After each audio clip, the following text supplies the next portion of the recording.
Thursday and Friday you watched the video. I hope that the video did not cause you too much confusion.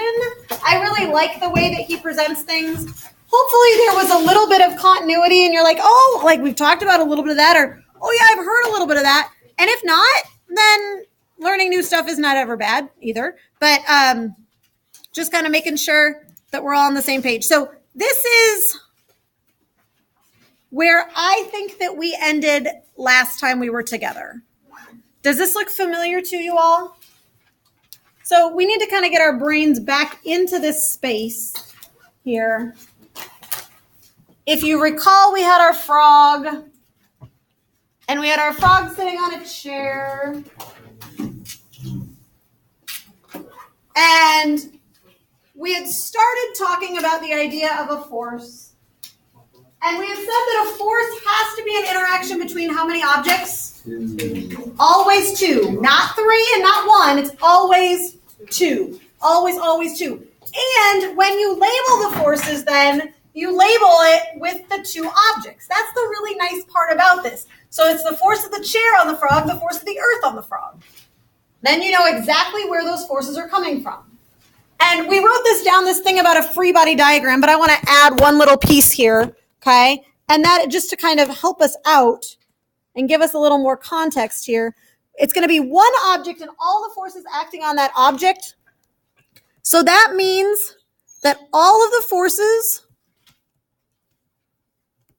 will be labeled force of blank on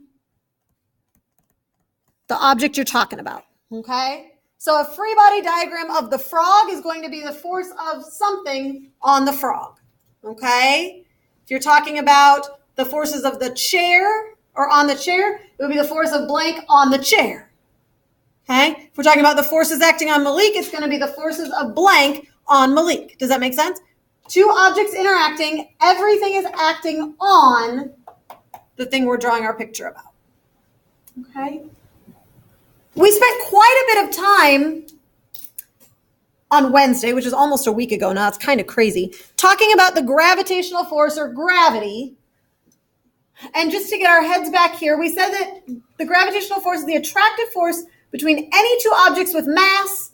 Those are objects with matter that take up space. The larger mass, the larger the force. And we said that we can calculate the force of the earth on the object by taking the mass of that object times the acceleration due to gravity that we've talked about and we know and love already, that 9.8 thing, right? So that's how we calculate the size of the force of the earth. It's got a size and it's got a direction. The direction is always down. And we said, oh yeah, that's actually, we're talking about it as weight. Yes, you may, yep. I think we ended here talking about whether or not, or how mass and weight compared. We said that mass is measured in kilograms and weight is measured in pounds or in newtons. Pounds is just in the US and in Britain. Everywhere else we would talk about it in terms of newtons. I showed you the two different kinds of scales, right? The scale and the balance, okay? Which one changes of either if we go to the moon? And we said, in fact, yes, there is gravity on the moon. Did we get there last time? I think we said, yes, in fact, there is gravity on the moon. The acceleration is going to be less than 9.8. So that means that we're going to weigh less, even though we have the same mass. It's kind of strange, okay? Unless otherwise stated in any problem, we're going to assume that the acceleration due to gravity is 9.8, just to make our life easy. Okay, so that's kind of where we were last time. It's just been a while since we've talked, and this is important stuff, so I wanted to make sure that made sense. Okay, so gravitational force, done. Done and done. And you know what? We're actually going to, I have a fancy sheet for you. It's got a lot of boxes. We're going to fill in the first row of it today. Okay, we're going to take kind of a master sheet to keep track of all of our forces. We're doing one at a time.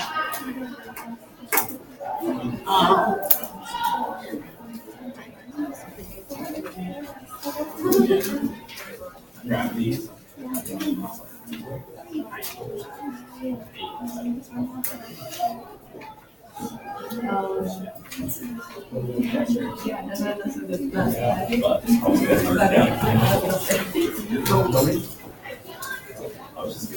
terms of being aware of where we're at in the trimester, I just wanted to put this out there in case you were wondering, because I know that the end of the trimester stuff is kind of in lots of people's brains right now. So today is the 29th.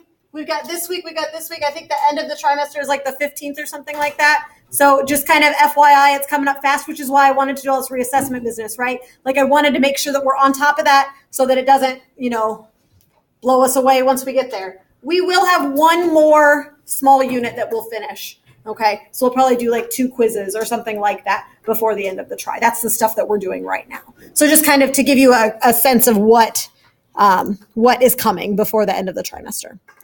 All right, so on your little force inventory, we're going to write down our first force, that force being the force of gravity. What did I do? Oh, there's my pen. All right, so we're going to write down the force of gravity. Here it comes.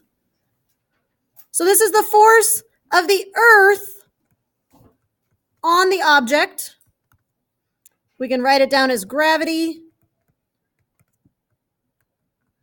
And I'm going to put in parentheses here Fg. That's kind of a lot of stuff to write in that one little box. I hope that's okay for you. Okay, the force of the Earth on the object, gravity, Fg. Hey, we can say that the object pushing or pulling our object is what? What pulls or pushes that makes gravity happen? It's the Earth. Yep, it's already up there. Okay. We know that there are different things that can pull or push, but the Earth is the one that we're going to focus on. What direction is that force always going to point towards? Down. Always going to point toward down, right? I'm going to say toward the center of the Earth. Okay. The word magnitude we've seen a couple of times, but what does that really mean? What does magnitude mean? Absolute value. The absolute value or the size, right? Yeah, we don't care about the direction part. We just care about the size. How do you calculate the force of gravity? We just wrote it down a minute ago. Fg is equal to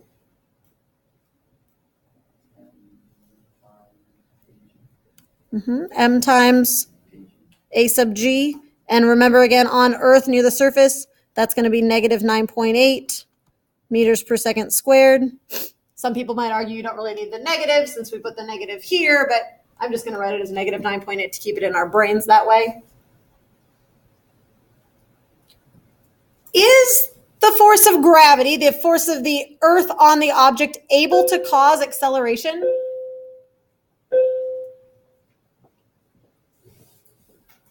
What does it mean to cause acceleration? Speed up or slow down, right? Is the force of the Earth able to cause an acceleration? Yeah. For sure it is. Yeah. When I hold that frog up and I let him go, he falls. And as he falls, what happens to his speed? Increases. He gets faster and increases. So absolutely, for sure, yes. It will cause an acceleration. Yes, it will. Okay, because it pulls the object down unless there's something there pushing back up, right? And then we're just going to draw ourselves a cute little diagram here. So if you want to draw the frog, you can. If you want to just draw a box, that's fine too, or a dot, that's fine too. And we know that it's always going to pull down force of the Earth on the object.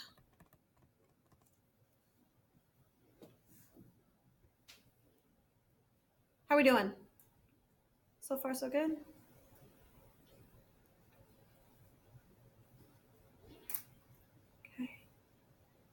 You can put that little gold sheet kind of to the side. We're going to write one more down today, but not quite yet. I want to go back to my free body diagram picture that I had. We spent hours and hours, it feels like, on this force. We haven't even talked about this one yet. The force of the chair on the frog. Okay. First question for you. This is not a trivial question. How does the force of the chair on the frog compare in magnitude to the force of the Earth on the frog?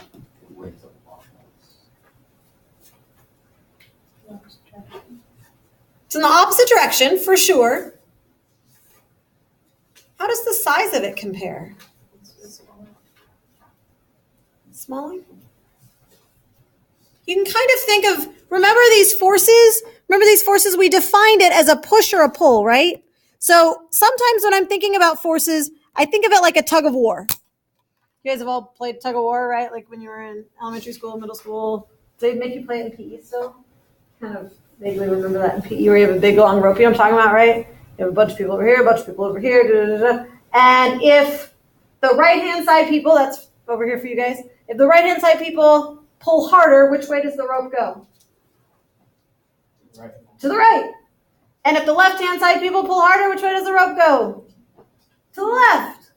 And if everybody pulls the same amount, where does the rope go? Nowhere. It goes nowhere. Let's write that down. I'm going to write that down because I like that. Whee! All right, let's draw that. Let's think about a tug of war.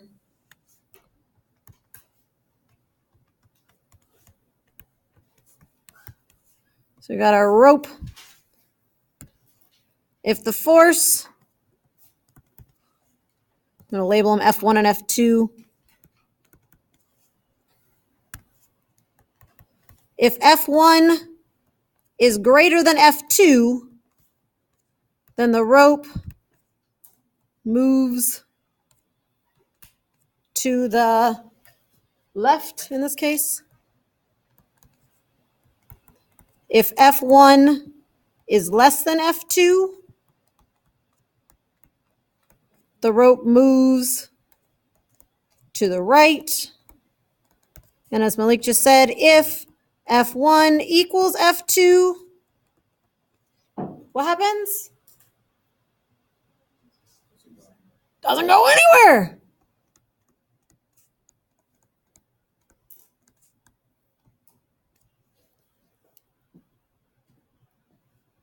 If we were going to quantify these things, and this one was 7 in this direction, and this one was -7, right? Or going, if we're actually, F2 would probably be positive, and F1 would be negative. If we were going to add those up, what would those add up to? They would add up to 0, right? One's pulling one way, one's pulling the other way. If I add F1 plus F2, so that would be like -7 and 7, that gives me 0, okay? 0 is the total force, or new term, let's do a new color.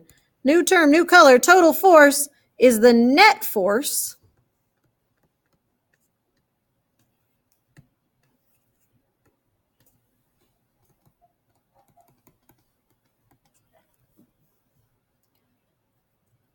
if the net force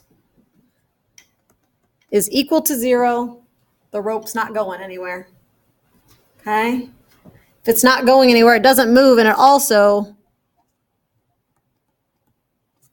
does not accelerate. There's a term for that. There's a term for that. It starts with an E. Ready for it? Here it comes.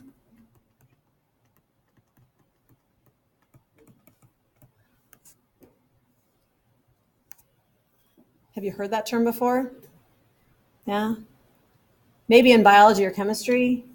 Maybe in some other part of your life. Mm-hmm. Yeah, this is a term in lots of sciences. It's also a term in lots of places in life, right? Okay. I know a lot of people that do like, that are like counselors or like social workers, things like that, that talk about people needing to have equilibrium in their life to have balance in their life, right? Okay. When you're finding equilibrium in a reaction in chemistry, so you're trying to balance the reaction in chemistry, right? Same thing. So equilibrium means no net force, or F net equals 0. It means that if there are forces acting, those forces add up to 0. Jordan, is that a stretch or a question? Yeah, so is there the force pushing you back up on the frog is equal to pushing down? That's what I'm hoping you'll say. Because is he moving? Yeah. So he's he's not moving. He's, keep talking. So they're equal. Yeah. Forces. Yeah. He's not moving, which means that the net force is 0. He's at equilibrium. Is that okay? In a case where you've got F1 greater than F2 or F2 greater than F1, the rope moves, and not only does it move, it's going to move faster and faster and faster one way, or faster and faster and faster the other way, right, until somebody starts falling down. Yeah. And what would we call that if we're moving faster and faster and faster one way or the other way? Because we're fancy, right? We're going to say that's acceleration. Yeah. So it moves or it accelerates.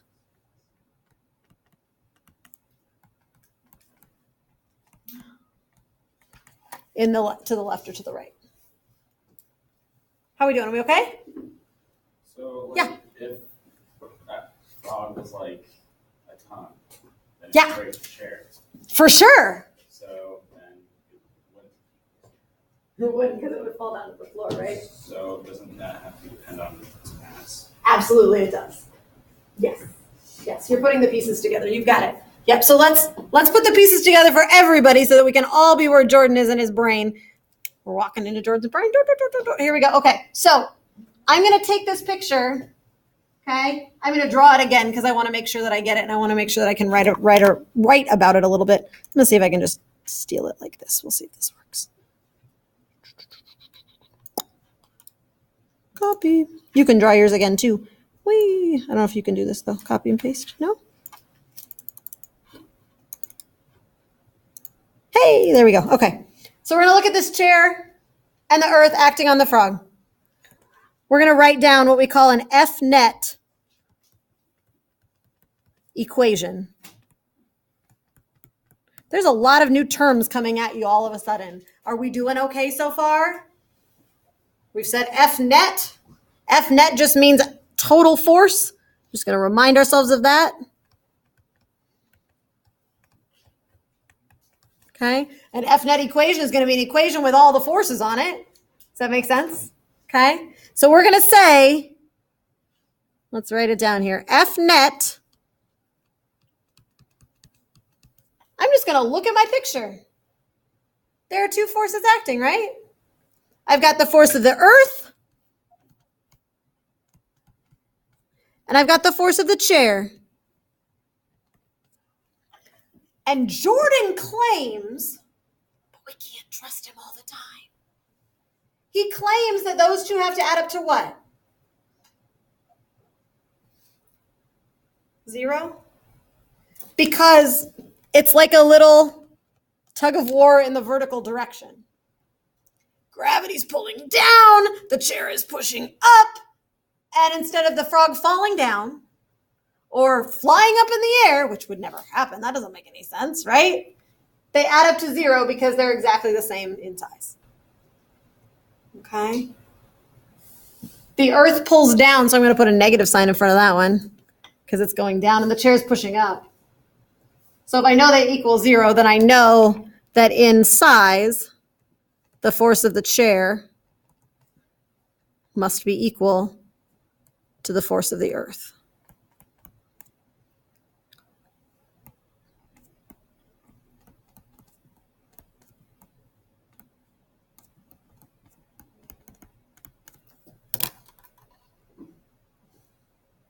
So, gut feeling. Do you think I need to write in my fancy orange sheet force of chair as another one of the forces in my inventory? Are we always going to have chairs involved or often going to have chairs involved? Probably not, because I could put it over here on the counter, right? And if I was going to draw this picture over here on the counter, I'd have the force of the earth and I'd have the force of the counter, right? Or I could throw them on the floor and now he's on the floor and I got the force of the earth and I got the force of the floor. You with me there? But in all of those cases, it's the force of a surface, and that's the thing that we're really going to focus on here, is that all of those things we'll call the force of a surface on the object. Let's talk about that one real quick, and then we'll do some problems and see how that all works together. Force of the surface on the object.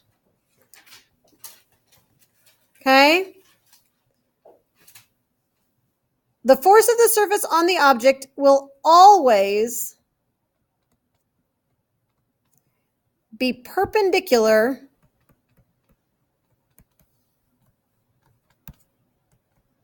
to the surface. Okay?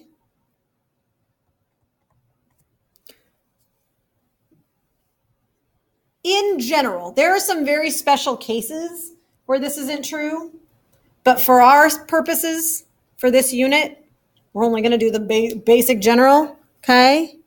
We're going to say that the force of the surface will always prevent the object from accelerating perpendicular to the surface. And the other thing I want to write down about that right now is that the size of the force depends on the other forces acting.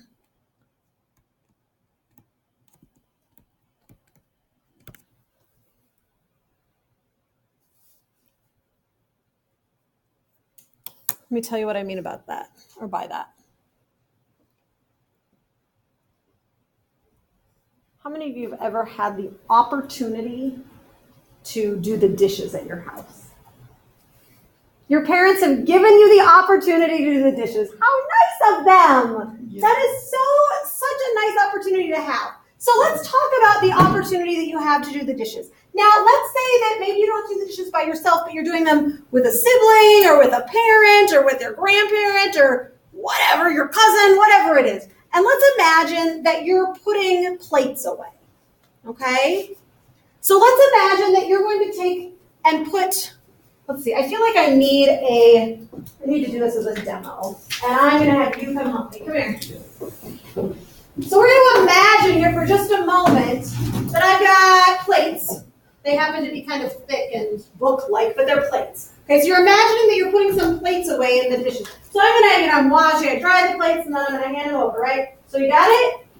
Okay, so put your hands out like this because there's going to be more. There's going to be more. All right, so right now I'm just going to have you imagine that this plate, okay, has a force due to the earth of, let's just pick a number. Let's say 3 newtons down, okay? Now, my dear friend here has to apply a force up. Would you agree? Yeah. How big is that force? It's going to be 3 newtons up, right? Yeah, and so he's trying to, she's like, I got this, no problem. All right, but then, we're not going to just put one plate away because there are more people that eat dinner tonight, so we got another one. All right? So now how many newtons of force do we have going down? 6 newtons down, and so how much force does he have to push up with? 6 newtons. 6 newtons, right? And then there were more than 2 people having dinner. There were actually 3. So here's another one. And so now, how much does he have to push up with? 9. 9. Are you with me here? Yeah? And so here's a question for you. And this is weird because you guys, this is inherent in your body. Because are you ready? So now we're going to walk over to the cabinet. I'm going to take this one back. And now, how much is he pushing up with? 6. How did he know that? Or did you do some math and you're going to say, no, I was pushing up with 9 newtons, now I have to push up with 6 newtons? Do you do that? No. Well, Matthew is a genius. And we know this, but you don't have to do that. If you were still pushing up with 9 newtons, where are those books going to go, you guys? They're going to go flying into the air, aren't they? Yeah. Would that be good for books or for plates? Probably not, okay? Not encouraging you to do that when your parents give you the opportunity to do the dishes today.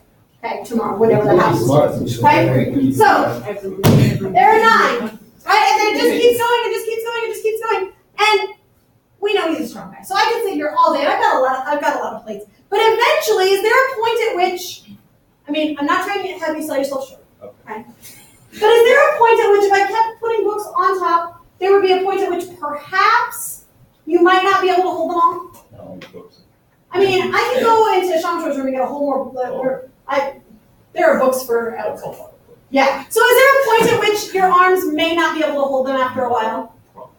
Probably, okay? okay? And that's the point that Jordan was trying to make earlier when he said, maybe instead of putting, you can take those down, thank you so much. Maybe instead of having just a frog on the chair, you put like a whole bus on the chair, right? Can the bus hold that up? Or should the chair hold the bus up? That's what I meant to say. No! It probably isn't going to work. But until you reach that tipping point, the chair is just going to keep pushing up with whatever force is necessary. Are you with me there? Okay? That's what this is doing. He's going to push perpendicular to the surface, right? It's going to be pushing up, prevent the object from accelerating, and the size of the force depends on what else is acting. This force has a really strange name. Are you ready? Very strange name. Okay? It's funny that I say that it's a strange name, because here is the name. It is called, here, I'm going to write it over here first. The strange name is normal. It's kind of funny, right? This is the normal force. What's up? What does it mean when they say, like, you hit with 6 pounds of pressure? We will 6 pounds of force. hold on just 1 second, I'll tell you. Is that okay? Remind me and let me write this down, and then we'll talk it. Is that okay? So, normal doesn't mean regular, plain old, unexciting.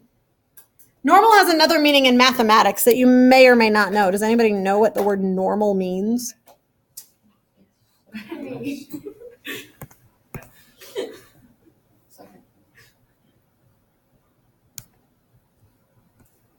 It's right there. The word normal means, in mathematics and physics, the word normal means perpendicular.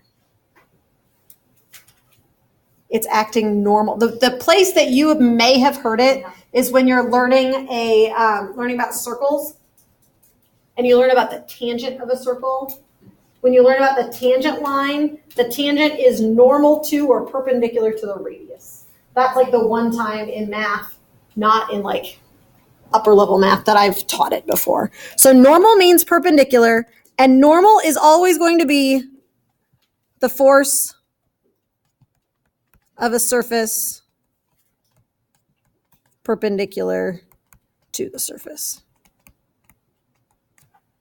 Okay, we're going to add that in just a second. But you had a question. What was your question? What does it mean when they say, like, you hit with 6 pounds of force? Mm-hmm. It means that you're applying 6 pounds of force or 6 newtons of force to an object.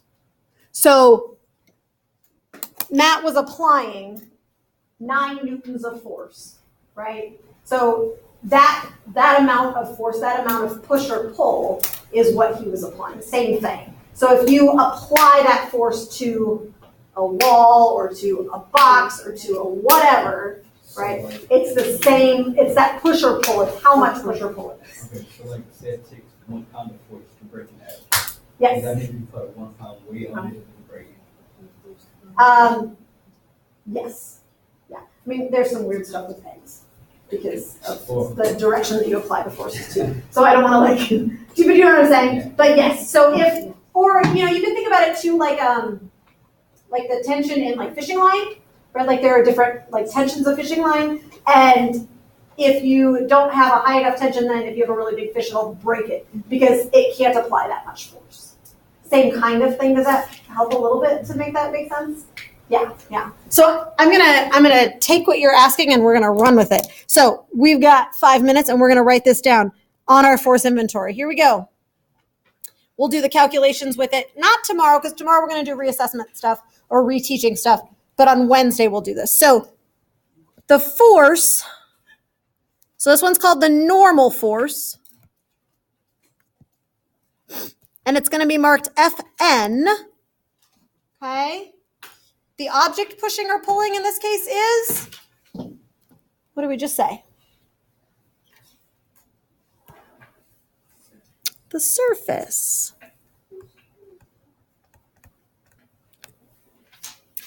The direction of the force, what direction is the force always applied in? What did we just say? Perpendicular, the thing I highlighted in yellow, yep. It's always perpendicular.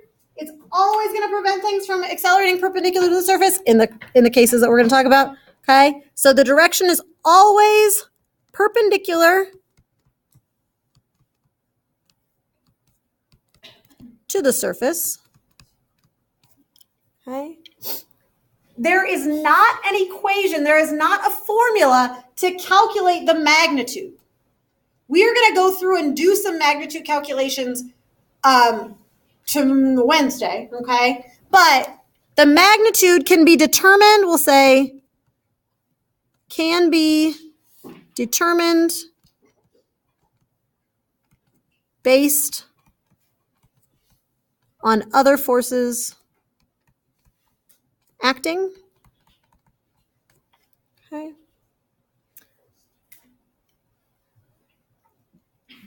Is it able to cause acceleration? Depends on if you talk about the really special cases. For our purposes in this unit, we're going to say no.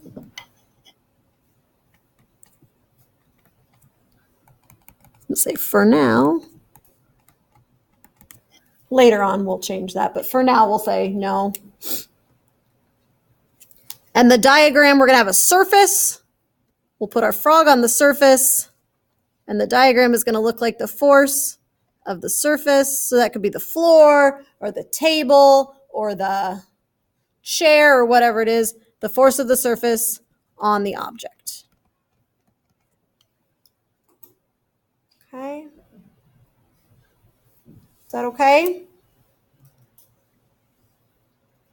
There's one more that you're going to maybe want when you're doing your homework tonight, and that's the one that Malik was kind of implying, and that is the force of, like, the applied force. If somebody pushes or pulls on something, then that would be an applied force. So I'm just going to write that down here for now, and then we'll fill this in later. FA, and this is usually a person, okay, or a rope. Sometimes we call it an applied force, okay. It can be determined from the other forces acting, or it is given. Okay. This one is able to cause an acceleration. This would be given to you. Okay. And the reason I wanted to make sure you saw that is that, yes, we do have homework for tonight. These three problems are all draw free body diagrams. Okay. 7, 8, and 9. Number 2 is a little bit more conceptual, but 7, 8, and 9, I would like for you to do these. Why don't you make sure you get them done for tomorrow in case we have a little time at the end of class. Okay. So we can go over them. Okay. But that's going to be our focus for tonight. Questions that you have? Okay. I'll see you tomorrow. Have a great day, you guys.